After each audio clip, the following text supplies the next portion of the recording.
भारत का सबसे बड़ा और शानदार फेस्टिवल 22 जनवरी 2024 को आने वाला है। पर क्या आपको पता है कि 22 जनवरी की तैयारी पिछले 500 सालों से चली आ रही है। आइए जानते हैं पूरे राम मंदिर के इतिहास को और समझते हैं राम मंदिर की कहानी। देखिए, अगर सुप्रीम कोर्ट में दी गई एक दलील की बात माने तो ये जो ओरिजिनल राम मंदिर था वो 11वीं शताब्दी में बनाया गया था, जब महाराजा विक्रमादित्य का इंडिया के ऊपर शासन हुआ करता था। वहीं जब इंडिया के ऊपर मुगल इन्वेजन हो जाता है तो बाबर की फोर्सेस का एक कमांडर मीर बकी ईयर 1528 में ओरिजिनल राम मंदिर को तोड़ के उसके ऊपर बाबरी मस्जिद का निर्माण करता है। अब वहीं अगर आप ओरिजिनल राम मंदिर के प्रूफ्स को कलेक्ट करने जाएंगे तो आपको पता चलेगा कि अर्ली 1600 से और अर्ली 1700 से इंडिया में काफी यूरोपियन ट्रैवलर्स आते थे जो अपने ट्रैवल रिकॉर्ड्स मेंटेन करते थे। ऐसे ही दो यूरोपियन ट्रैवलर्स जब इंडिया में ट्रैवल कर रहे थे, जैसे 1766 में जोसेफ टाइफेंथलर और 1810 में फ्रांसिस बुचनैन, तो वो लोग अपने ट्रैवल रिकॉर्ड्स मेंटेन करते थे। अब ट्रैवल रिकॉर्ड्स में बेसिकली वो वहाँ की ऑब्जर्वेशंस, लोकल लोगों से बातचीत करके जो वहाँ की हिस्ट्री होती थी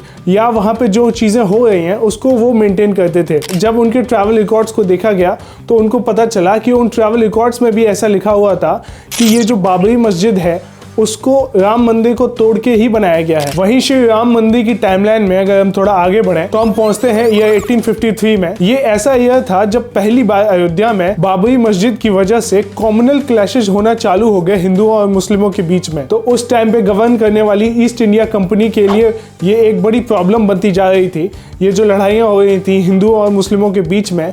तो इस सब को रिजॉल्व करने के लिए ब्रिटिश इंडियन आर्मी ने एक नया उपाय सोचा और उन्होंने बाबरी मस्जिद के चारों तरफ फेंसिंग करवा दी और हिंदुओं और मुस्लिमों के लिए अलग अलग वर्शिप एरियाज मार्क कर दिए कि हिंदू यहाँ पूजा करेंगे और मुसलमान वहाँ पूजा करेंगे। और ये व्यवस्था लगभग 90 साल तक ऐसी ही चलती रही। इसी में वक्त आगे बढ़ा और आजादी के 2 साल बाद बहुत ही इंटरेस्टिंग चीजें हुई अयोध्या में। साल था 1949, जब दिसंबर के महीने में बाबरी मस्जिद में श्री राम और सीता जी की मूर्तियां प्रकट होती हैं। या फिर वहां के पुलिस थाने के इंस्पेक्टर की FIR के अकॉर्डिंग कुछ लोग वहां जाके वो आइडल्स डिस्प्यूटेड लैंड में जाके रख देते हैं, जिसके बाद अयोध्या के हिंदुओं का ये कहना था कि अब जब यहाँ पे रामलला प्रकट हो चुके हैं तो उन्हें वहां पे पूजा करने का अधिकार दिया जाए। जिसके बाद मुस्लिम समाज में भी काफी तनाव आ गया और हिंदुओं और मुस्लिमों के बीच में झड़प होना चालू हो गई। उस टाइम के रहे प्रधानमंत्री श्री पंडित जवाहरलाल नेहरू के एक लेटर के अकॉर्डिंग अगर माने तो उन्होंने उस टाइम के फैजाबाद के DM KK नायर को सख्त आदेश दिए थे कि वो जो 2 आइडल्स हैं जो डिस्प्यूटेड लैंड में रखे हुए हैं वो उनको वहां से हटा के कहीं और रख दें, ताकि ये जो कम्युनल राइट्स हो रहे हैं या फिर जो ये धर्म के नाम पे हिंसा हो रही है इसको बंद किया जा सके। बट KK नायर ने उनकी बात नहीं सुनी, जिसकी वजह से वो काफी डिसअपॉइंट हुए थे। 1950 में हिंदुओं और मुस्लिमों दोनों की तरफ से फैजाबाद डिस्ट्रिक्ट कोर्ट में केस दायर किया जाता है। हिंदुओं की तरफ से दलील दी जाती है कि जो वहाँ पे आइडल्स प्रकट हुए हैं उनको वहाँ पे पूजा करने का अधिकार दिया जाए। वहीं 1959 में निर्मोही अखाड़ा की तरफ से एक सूट फाइल किया जाता है ताकि जो पोजेशन है डिस्प्यूटेड लैंड का उसको निर्मोही अखाड़ा को दे दिया जाए। इसके रिस्पॉन्स में 1961 में मुस्लिम कम्युनिटी की तरफ से यूपी सुन्नी सेंट्रल वक्फ बोर्ड की तरफ से एक सिमिलर सूट फाइल किया जाता है डिस्प्यूटेड लैंड के पोजेशन के लिए। इतने सारे स्ट्रगल के बाद 1986 में फैजाबाद डिस्ट्रिक्ट कोर्ट हिंदुओं को अलाउ कर देती है कि वो डिस्प्यूटेड लैंड में जाके श्री राम की वर्शिप कर सकते हैं। इसी टाइम फ्रेम में अयोध्या में और उत्तर प्रदेश में विश्व हिंदू परिषद, शिवसेना और RSS काफी स्ट्रॉन्ग हो चुके थे और लोगों में उनका काफी इन्फ्लुएंस था। और विश्व हिंदू परिषद ने तो एक मुहिम चलाई थी जिसमें वो लाखों कार सेवकों को इकट्ठा कर रहे थे। अगर आप कार सेवक को समझने की कोशिश करेंगे तो कार सेवक वो लोग होते थे जो धर्म के लिए कुछ काम कर सकते थे बिना किसी कॉस्ट के, उनको कार सेवक कहा जाता था। ऐसे ही 1990 में काफी कार सेवक जमा हो रखे थे और उस टाइम के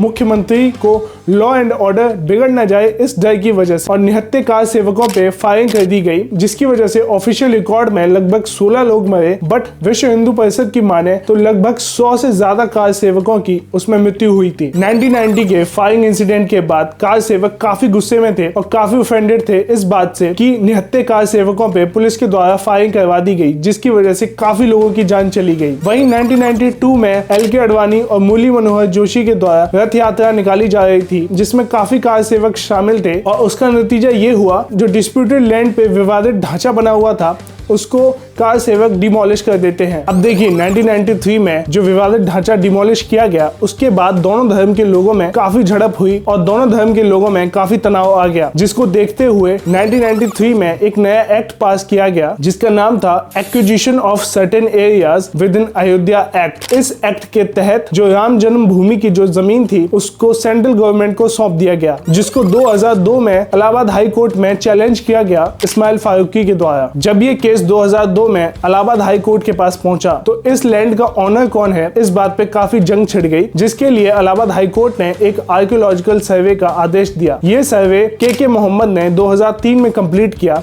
और इस सर्वे के रिजल्ट से हमें पता चला कि जो बाबरी मस्जिद ढहा दी गई उसके दीवारों पे या उसके पिलर्स पे हिंदू देवी देवताओं की फोटोज या फिर आर्ट्स को इनग्रेव किया गया था, जिससे साफ पता चलता है कि ये जो मस्जिद थी उससे पहले एक ओरिजिनल राम मंदिर हुआ करता था, जिसको मुगल एम्पायर की फोर्सेस ने तोड़ के वहां पे एक मस्जिद बनाई थी। फाइनली जब सुप्रीम कोर्ट का फाइनल डिसीजन आता है नवंबर 9, 2019 में, तो जितने फैक्ट्स मिले थे वो सब यही बता रहे थे कि मस्जिद से पहले वहां पे एक राम मंदिर हुआ करता था, जिसको बाबर की फोर्सेस ने तोड़ के ही वहां पे मस्जिद बनाई थी। और यही बात ओनरशिप की, तो सुप्रीम कोर्ट ने गवर्नमेंट को ऐसे आदेश दिए कि गवर्नमेंट एक ट्रस्ट बनाए जिसके नाम पे ये 2.77 एकड़ की जमीन ट्रांसफर की जाएगी, जिसपे श्री राम का जन्म हुआ था। तो इसके चलते 5 फरवरी 2020 को इंडियन पार्लियामेंट में नरेंद्र मोदी अनाउंस करते हैं एक ट्रस्ट का जिसका नाम होता है श्री राम जन्मभूमि तीर्थ क्षेत्र। यही वो ट्रस्ट है जिसके नाम पे राम जन्मभूमि है। और यही बात मुस्लिम कम्युनिटी की, तो उनको अयोध्या के धनीपुर विलेज में 5 एकड़ की जमीन दी गई जिसपे वो अपनी मस्जिद बना सकते हैं। वहीं सुप्रीम कोर्ट के राम मंदिर कंस्ट्रक्शन के डिसीजन के बाद अगस्त 5, 2020 को राम मंदिर की नींव रखी जाती है प्रधानमंत्री के द्वारा। देखिए 2020 में जिस राम जन्मभूमि पे राम मंदिर की नींव रखी गई थी वो 22 जनवरी 2024 को बन के तैयार है और आम लोगों के लिए खोल दिया जाएगा, जहाँ पे कोई भी व्यक्ति जाके वहाँ के 500 साल के इतिहास को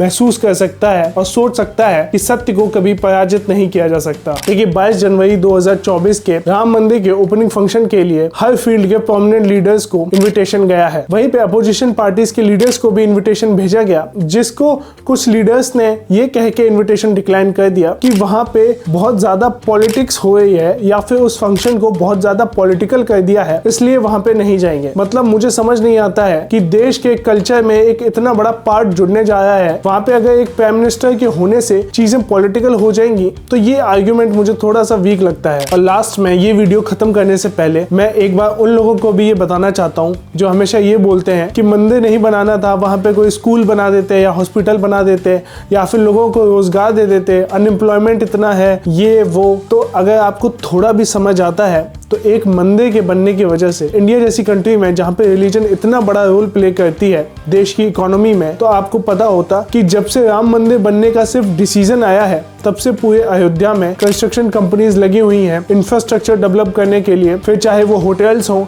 या फिर स्टे हाउसेस हो या फिर शॉपिंग कॉम्प्लेक्सेस हो या फिर मंदिर बनाने के लिए ही जो कंस्ट्रक्शन कंपनीज लगी हुई हैं। तो इनसे कितने लोगों को डायरेक्टली और इनडायरेक्टली रोजगार मिल रहा है, ये अगर आपको थोड़ी भी मैच्योरिटी होती तो समझ आ जाती, और आप ऐसी बातें ही नहीं करते। आप ऐसे लोगों के बारे में क्या सोचते हैं, please do let us know. और आप राम मंदिर को लेके कितना एक्साइटेड हैं, please do let us know. Thank you so much for watching this video. जय श्री राम।